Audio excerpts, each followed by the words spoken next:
Next question करते हैं यार। नेक्स्ट क्वेश्चन है एफ एक्स इक्वल्स टू, ये इंटीग्रेशन हमें दे रखा है और एफ ऑफ 0 की वैल्यू हमें दे रखी है और एफ ऑफ 1 हमसे पूछ लिया है। तो इसको इंटीग्रेट करने के लिए हम यदि x को t raise to power 4 put कर दें, क्योंकि मैं x रेज टू पावर 1/4 को हटाना चाह रहा हूं यहां से, है ना, तो x की जगह मैंने t raise to power 4 put कर दिया, तो dx कितना आ गया 4 इंटू टी क्यूब dt। तो यहां से जो fx है, या फिर इस इंटीग्रेशन को हम यदि i बोल दें, तो ये कितना आ गया, dx की वैल्यू है 4 टी क्यूब dt, और ये कितना हो जाएगा t आ जाएगा, और ये कितना आ गया 1 प्लस टी, तो ये कैंसिल आउट हो गया यहाँ से, ये 4t स्क्वायर आ गया ना, तो ये 4 कॉमन ले लूं और ये आ गया t स्क्वायर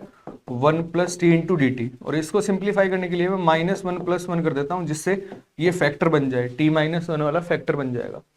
तो ये जो इंटीग्रेशन है i, ये कितना हो जाएगा 4, और इसको मैं ऐसे लिख सकता हूँ t - 1 t + 1, ये तो हो गया t स्क्वायर -1 का और +1/1 plus T into D T, ऐसे हो गया। तो अब इसका इंटीग्रेशन हम कर सकते हैं, ये इससे तो कैंसिल आउट हो ही गया, ये कितना आ गया 4, और ये यहां पे आ जाएगा t² / 2 - t plus 4 into ln 1 plus t plus c, ये इंटीग्रेशन आ गया। फिर हमें बोल रखा है कि यार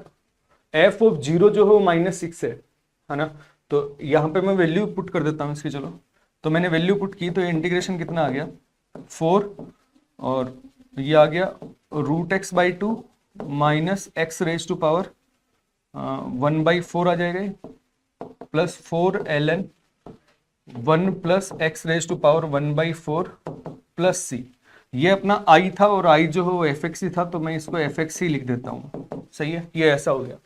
अब हमें क्या बोल रखा है, f ऑफ 0 जो है -6 है, तो c की वैल्यू निकाल लेते हैं।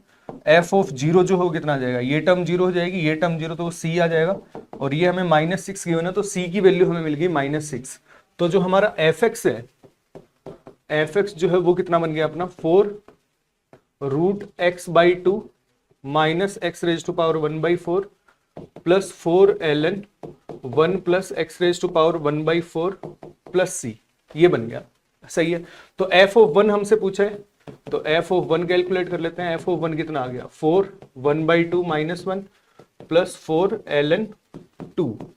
और c जो है वो तो -6 था, तो -6 ले देता हूँ, यहाँ पे आ गया -6, तो ये यहाँ पे कितना आ गया -½ तो -½ को 4 से मल्टीप्लाई करेंगे तो -2 आ जाएगा, प्लस 4 ln 2 -6, तो आंसर क्या आ जाएगा 4 ln 2 -8। तो देख लो 4 ln 2 -8, तो फोर्थ ऑप्शन है, तो यहाँ पे फोर्थ ऑप्शन जो है अपने पास वो करेक्ट आंसर हो गया।